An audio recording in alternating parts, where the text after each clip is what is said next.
وقد وصلنا في شرحنا لهذه المنظومة إلى الأبيات التي يتكلم فيها الإمام ابن الجزري، يتكلم فيها عن أحكام النون الساكنة والتنوين، والتي يقول فيها رحمه الله: وحكم تنوين ونون يلفى إظهار إدغام وقلب إخفى، فعند حرف الحلق أظهر والدغم، في اللام والراء لا بغنة اللزم، وأدغما بغنة في يؤمن، إلا بكلمة كدنيا عنون، والقلب عند الباب غنة كذا، لخفى لدى باقي الحروف أخذا.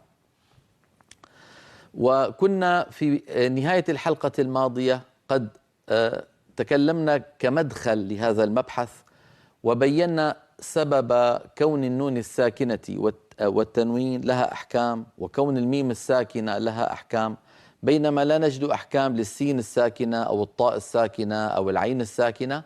وبينا بأن السبب في ذلك وجود الغنة في جسم النون وجسم الميم. فالنون نصفان، نصف لساني ونصف خيشومي. مجموع النصفين، مجموع الجزئين، لما نقول أن فنقرع بطرف ألسنتنا مخرج النون، ويصاحب ذلك غنة من الخيشوم، مجموع هذا العمل كله يشكل حرف النون. فلما كان للنون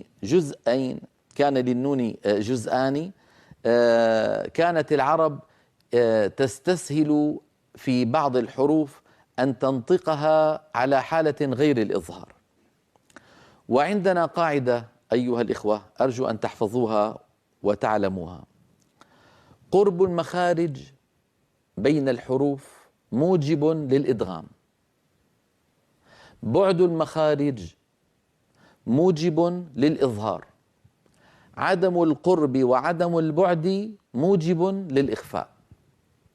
أعيد: قرب المخارج بالنسبة للحروف موجب للإدغام ومبرر وسبب مسوغ للإدغام، بعد المخارج سبب للإظهار، عدم القرب في المخارج وعدم البعد موجب للإخفاء، الذي هو حالة بين الإظهار والإدغام، كما سيأتي معنا بإذن الله تعالى في تعريفه.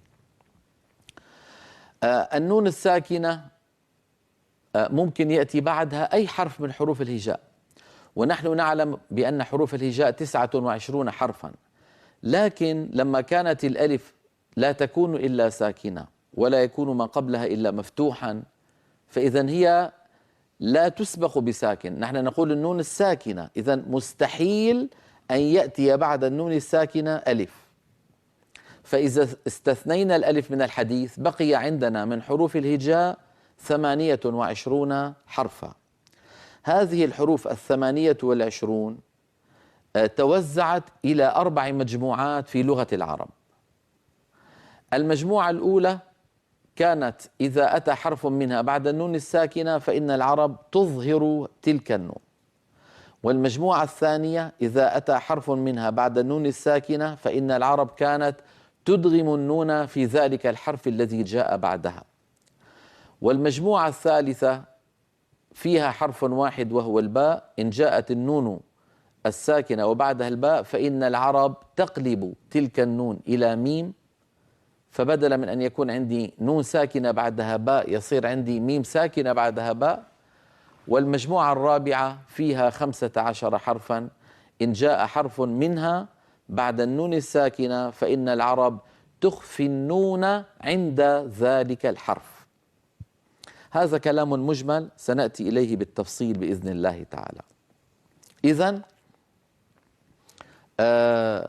كما أسلفت حروف الهجاء عند النون الساكنة 4 مجموعات: مظهرة، مدغمة، قلب، إخفاء.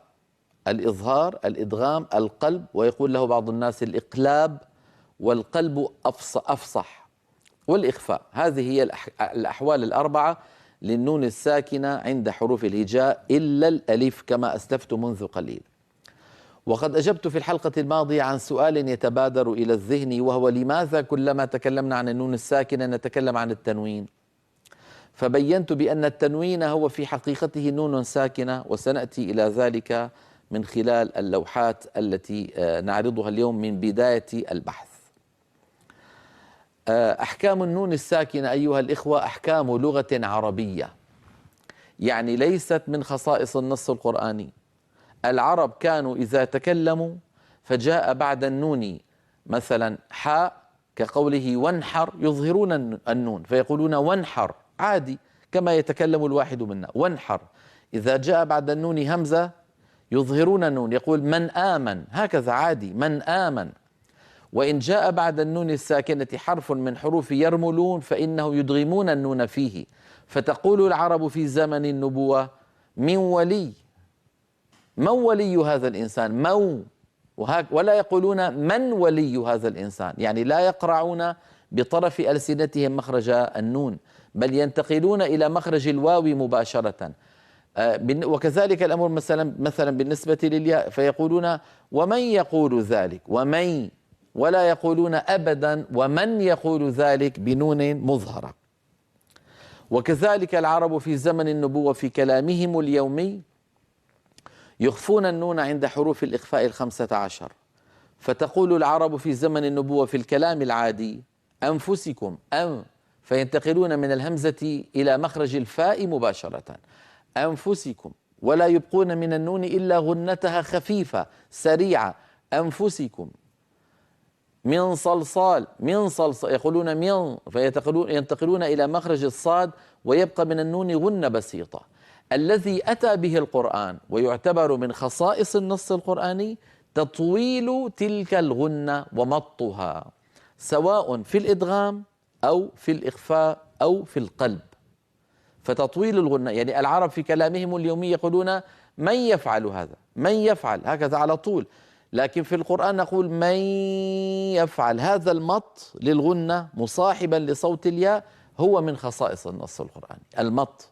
أما الإدغام من حيث هو فهو كلام العرب نص عليه سيبويه ونص عليه غيره من أئمة العربية على أنه من كلام العرب. فأرجو الانتباه إلى هذا الأمر.